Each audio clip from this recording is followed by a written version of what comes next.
nós podemos dizer, alto e bom som, o legado da Copa é nosso. O legado da Copa é nosso e é precisamente esse o nosso problema.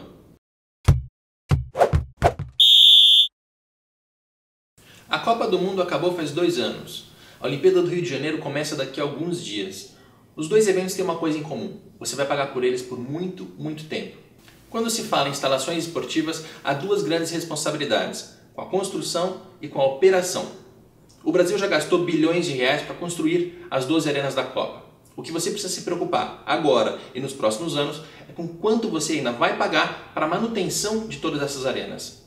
Antes da Copa, os governadores diziam que iriam privatizar os estádios para fugir de eventuais prejuízos. Um deles foi o Agnello Queiroz, do PT, ex-governador do Distrito Federal. Vamos passar a gestão do estádio para empresas que faz gestão em várias arenas no mundo, incluir Brasília no circuito internacional.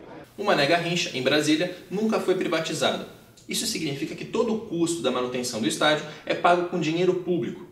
Não seria um problema se a arena gerasse receitas, como prometeu Aldo Rebelo, ex-ministro do Esporte. Aqui mesmo em Brasília, que era uma das apontadas como os futuros elefantes brancos da Copa, um dos jornais da cidade já indica que o elefante branco, na verdade, é um elefante de ouro.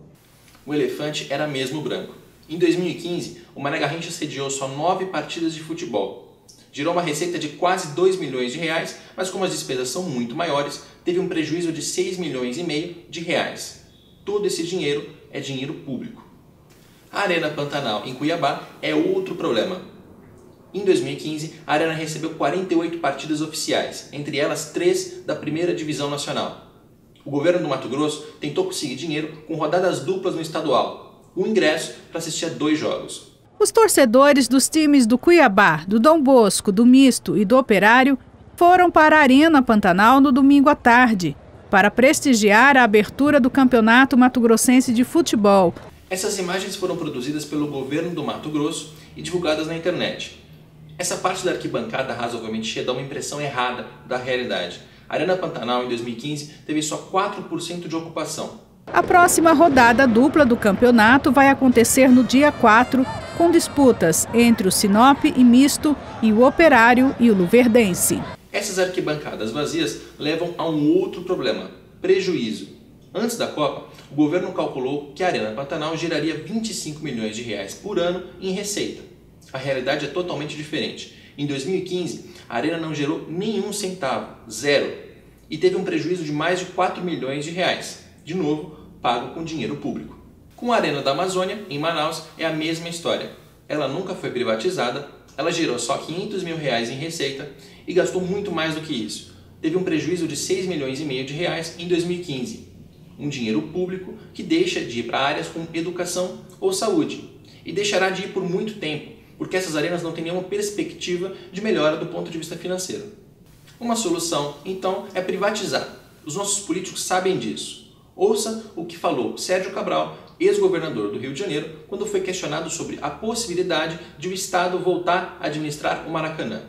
Esse é um equívoco absoluto que se cometeu no passado, é um erro grave de concepção, de gestão, não tem cabimento isso. Alguns governadores privatizaram seus estádios. Das 9 arenas públicas usadas na Copa do Mundo, 3 continuaram para o setor público. São as 3 que a gente já falou. E as outras 6 foram concedidas para a iniciativa privada. Mas isso não acabou com o problema. Em mercados mais desenvolvidos, a gestão das arenas fica com empresas especializadas nesse tipo de função. No Brasil, os governos passaram essa responsabilidade para construtoras. Odebrecht, Andrade Gutierrez, OAS. Quando essas empresas foram detonadas pela Operação Lava Jato, decidiram que não queriam mais brincar de estádio. Hoje, elas tentam se livrar da concessão deles. Eu queria dizer qual, para mim, é a grande síntese dessa Copa. Para mim, a grande síntese dessa Copa é que, em qualquer dos grandes eventos, o resultado dele sempre fica para o país. Para piorar a situação, todas as arenas públicas deram prejuízo em 2015.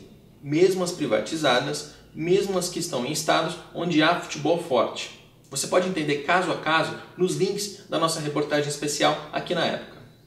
O grande risco é que essas concessões acabem e as arenas voltem para as mãos do Estado. Isso já aconteceu em Pernambuco, onde a arena era administrada pela Odebrecht, mas teve o seu contrato de concessão rescindido em 2016. Todo o prejuízo do estádio, que em 2015 foi de mais de 27 milhões de reais, a partir de 2016 passa a ser pago com dinheiro público. A concessão da Arena das Dunas, no Rio Grande do Norte, está por um fio. A da Arena Castelão, no Ceará, tem uma duração muito curta, acaba em 2018. E o próprio Maracanã, do ex-governador Cabral, passa por uma profunda turbulência causada por ele mesmo. Este quadro foi construído por políticos e personalidades que abusaram das bravatas antes da Copa do Mundo. Eu queria dizer para vocês uma coisa. Esse país é o país do futebol. O Brasil não é o país do futebol. Nenhum estádio público em 2015 teve uma taxa de ocupação superior a 40%. Ou seja, 60% dos estádios estão vazios o ano inteiro. Não há futebol de qualidade para gerar dinheiro. Tenho certeza que o futebol brasileiro, depois de 2014, depois da Copa do Mundo, vai ser outro completamente diferente, com mais investimentos ainda do que a gente já vê hoje. O futebol brasileiro não tem mais investimentos. Nenhum estádio público em 2015 conseguiu dinheiro suficiente para pagar as suas contas, quanto mais para pagar todo o investimento bilionário que a gente fez para a construção. Estou convencido de que a Copa do Mundo de 2014 no Brasil será um grande sucesso e vai desempenhar um importante papel social, cultural e econômico para o seu país. A Copa acabou para a FIFA, que no Brasil teve a maior receita de sua história sem ter de gastar nem um centavo com estádios. Para você, cidadão, a Copa ainda vai custar por muito, muito tempo.